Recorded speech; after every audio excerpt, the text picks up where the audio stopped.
Bekerja di alam gaib. Namaku Ardi, seorang pemuda biasa yang sedang putus asa mencari pekerjaan. Satu hari, aku mendapat informasi dari seorang teman, Reno, tentang sebuah pekerjaan yang katanya spesial. Reno memperingatkan bahwa pekerjaan ini punya aturan ketat dan aneh, tapi bayarannya tinggi. Tanpa berpikir panjang, aku setuju. Reno membawaku ke tempat yang tak biasa, sebuah bangunan tua di tengah hutan kecil di pinggir kota. Pintu masuknya dihiasi ukiran-ukiran kuno yang menyerupai wajah manusia. Di dalam, seorang pria berpenampilan rapi, bernama Pak Surya, menjelaskan bahwa aku akan bekerja sebagai penjaga sebuah gudang. Namun, ia tak menyebutkan apa yang harus dijaga. Yang penting, ikuti aturan ini. 1. Jangan pernah membuka gudang, apapun yang kau dengar.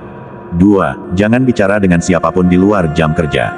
3. Pulang sebelum tengah malam. Aku menganggap aturan itu aneh, tapi pekerjaannya terlihat mudah. Aku hanya perlu duduk di pos penjagaan kecil di depan gudang. Malam pertama terasa tenang. Namun, sekitar pukul 11 malam, suara-suara aneh mulai terdengar dari dalam gudang. Ada yang seperti tangisan anak kecil, suara langkah kaki berat, bahkan ketukan pelan di pintu gudang. Rasa penasaranku memuncak, tapi aku ingat aturan Pak Surya. Malam kedua lebih menyeramkan. Saat aku sedang berjaga, seorang wanita berambut panjang dan berpakaian putih muncul dari arah hutan. Ia berjalan mendekat dan memintaku membukakan pintu gudang. Wajahnya cantik, tapi matanya kosong, seolah tidak bernyawa. "Mas, tolong buka pintunya. Anak saya di dalam," katanya dengan suara datar. Aku menolak. Wanita itu tidak memaksa, tapi senyumnya perlahan berubah menyeramkan sebelum ia menghilang begitu saja ke dalam gelap. Malam-malam berikutnya semakin gila. Sosok-sosok gaib mulai bermunculan. Ada seorang pria tanpa kepala yang berdiri di depan gudang sambil mengetuk pintu. Suara tawa menggema dari dalam hutan, dan bayangan hitam yang melintas di sekitar pos. Aku mulai meragukan keputusanku menerima pekerjaan ini. Akhirnya, pada malam ketujuh, aku tak bisa menahan rasa penasaran lagi. Aku memutuskan untuk membuka pintu gudang. Begitu pintu terbuka, aroma busuk menyeruak, dan di dalamnya aku melihat sesuatu yang membuat darahku membeku. Gudang itu dipenuhi makhluk-makhluk menyeramkan. Ada yang berbentuk seperti manusia, tapi wajah mereka hancur, dan beberapa bahkan tidak memiliki tubuh lengkap. Mereka semua menatapku, dengan senyuman yang tidak manusiawi. Salah satu dari mereka mendekat dan berbicara, "Selamat datang, Ardi. Sekarang kau bukan lagi penjaga, tapi bagian dari kami." Aku mencoba berlari keluar, tapi pintu gudang menutup sendiri. Semuanya berubah menjadi gelap, dan aku merasa tubuhku ditarik ke suatu tempat yang tak bisa kugambarkan. Ketika aku terbangun, aku bukan lagi manusia. Aku kini menjadi salah satu dari mereka, makhluk yang bekerja di gudang itu, menjaga sesuatu yang tak pernah bisa kubayangkan. Jika suatu hari kau mendengar cerita tentang gudang tua di pinggir kota, percayalah, itu bukan tempat untuk manusia. Sejak malam itu, hidupku tak lagi sama, atau lebih tepatnya, keberadaanku. Aku sekarang adalah makhluk di antara dua dunia, ditugaskan menjaga gudang bersama makhluk-makhluk lain yang dulunya manusia sepertiku. Setiap malam, aku harus memastikan tidak ada manusia biasa yang mendekat. Gudang itu bukan sekadar tempat penyimpanan. Itu adalah portal ke alam gaib, tempat keluar masuknya makhluk-makhluk dari dimensi lain. Tugas kami adalah memastikan keseimbangan, menjaga agar yang seharusnya tetap di alam mereka tidak memasuki dunia manusia sembarangan. Namun, ada hal yang lebih menyeramkan daripada tugas itu sendiri. Setiap minggu, kami harus memberi makan portal tersebut. Pak Surya, yang ternyata bukan manusia biasa, datang dengan membawa sesuatu, seringkali berupa tubuh manusia yang terlihat seperti sudah tak bernyawa. "Kalian harus memahami satu hal," kata Pak Surya suatu malam, suaranya dingin. "Gudang ini butuh pengorbanan agar tetap stabil. Tanpa itu, batas antara dunia manusia dan alam gaib akan hancur." Meski tubuhku tak lagi seperti manusia, jiwaku masih berteriak setiap kali ritual itu berlangsung. Aku tak tahu dari mana Pak Surya mendapatkan korban-korban itu, dan aku tak berani bertanya. Namun, suatu malam, segalanya berubah. Salah satu korban yang dibawa Pak Surya ternyata masih hidup. Dia seorang wanita muda yang ketakutan, matanya memohon belas kasihan. "Ardi, bantu aku," bisiknya lemah, entah bagaimana dia tahu namaku. Untuk pertama kalinya, aku memberanikan diri menolak perintah. Aku mencoba menyelamatkan wanita itu, membawanya keluar dari gudang. Tapi begitu aku mendekati pintu keluar, portal di tengah gudang mulai bergemuruh. Makhluk-makhluk lain mencoba menghentikanku, tapi aku melawan. Pak Surya muncul, wajahnya penuh amarah. "Kau melanggar aturan, Ardi. Kau tahu apa konsekuensinya?" Aku tak peduli. Aku mendorong pintu gudang hingga terbuka dan menyeret wanita itu keluar.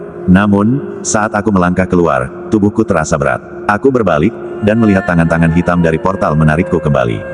Wanita itu berhasil keluar, tapi aku tidak. Aku diseret kembali ke dalam portal, dan segalanya menjadi gelap.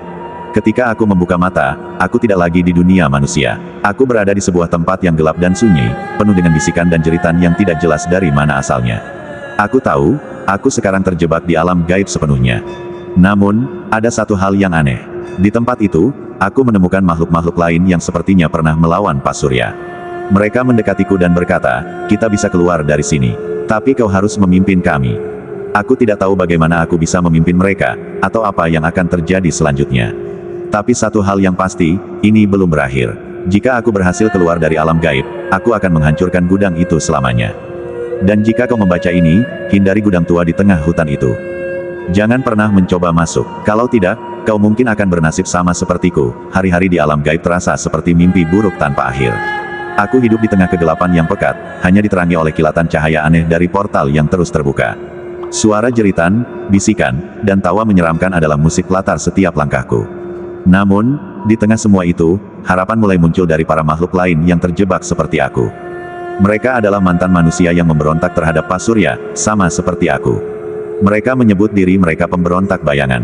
Mereka percaya bahwa ada cara untuk menghancurkan portal dan kembali ke dunia manusia. Tapi ada satu masalah, kuncinya ada pada Pak Surya. Pak Surya bukan sekadar penjaga.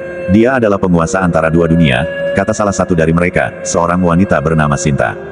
Jika kita ingin menghancurkan portal, kita harus mengalahkannya. Tapi itu hampir mustahil. Aku tahu risikonya besar, tapi aku juga tahu tidak ada pilihan lain. Jika portal ini terus ada, lebih banyak manusia akan dijebak dan dijadikan korban. Aku tidak bisa membiarkan hal itu terjadi.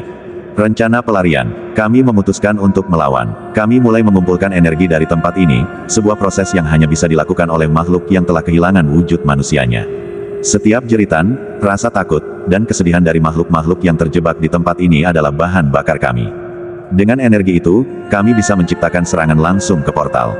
Tapi malam sebelum rencana kami dilaksanakan, Pak Surya muncul.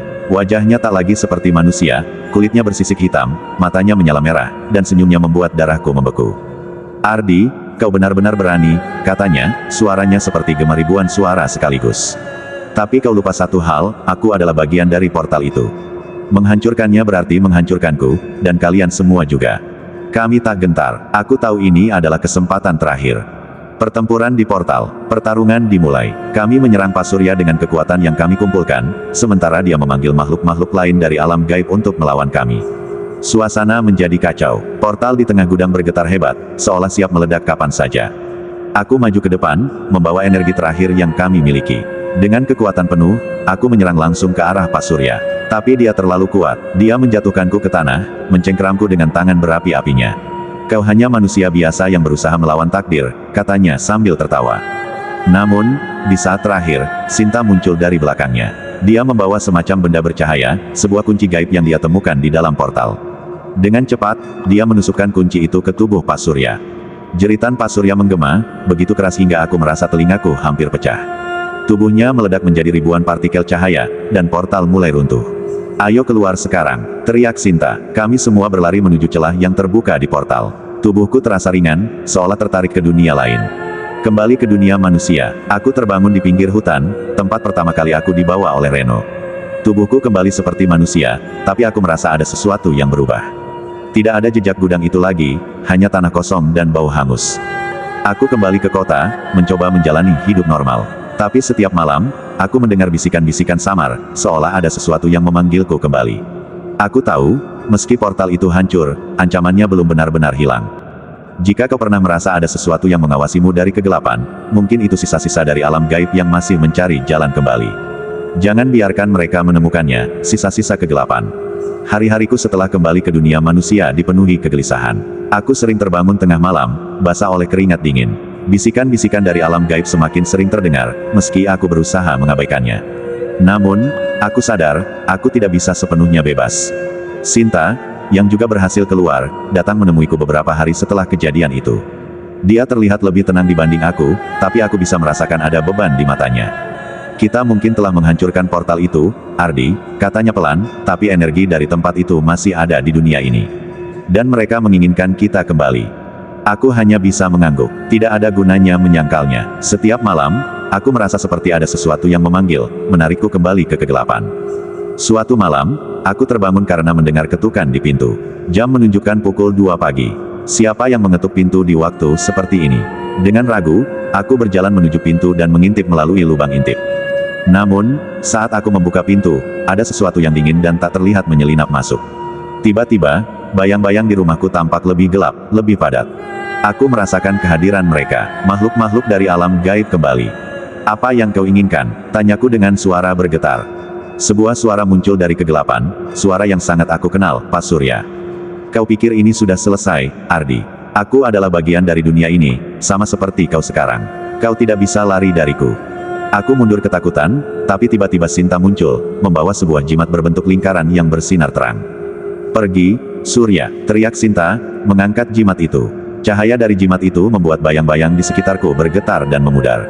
Setelah suasana kembali tenang, Sinta menatapku. "Kita harus menyelesaikan ini, Ardi. Pak Surya meninggalkan fragmen kekuatannya di dunia ini. Jika tidak dihancurkan, dia akan kembali sepenuhnya." Sinta menjelaskan bahwa ada 3 fragmen kekuatan Pak Surya yang tersebar di dunia ini, masing-masing tersembunyi di tempat-tempat di mana batas antara dunia manusia dan alam gaib tipis. Kami harus menemukannya dan menghancurkannya sebelum mereka terkumpul kembali. Perjalanan kami dimulai di sebuah desa terpencil, tempat pertama fragmen ditemukan. Desa itu terasa aneh, udara di sana lebih dingin dari biasanya, dan penduduknya terlihat lesu, seperti kehilangan semangat hidup. Di tengah desa, kami menemukan sebuah pohon besar yang memancarkan energi gelap. Sinta menggunakan jimatnya untuk menghancurkan pohon itu. Ketika pohon itu runtuh, jeritan nyaring terdengar, dan kami tahu fragmen pertama telah dihancurkan. Fragmen terakhir ada di bekas lokasi gudang, tempat di mana semuanya bermula.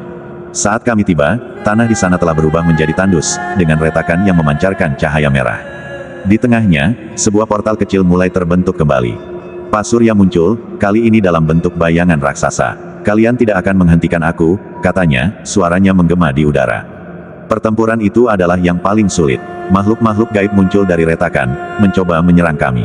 Namun, Sinta menggunakan seluruh kekuatannya untuk menahan mereka, sementara aku mendekati portal dengan jimat di tanganku.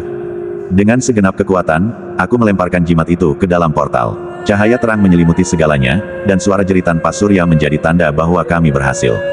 Ketika aku membuka mata, tanah itu kembali seperti biasa. Tidak ada tanda-tanda portal, makhluk gaib, atau kegelapan. Sinta tersenyum lelah.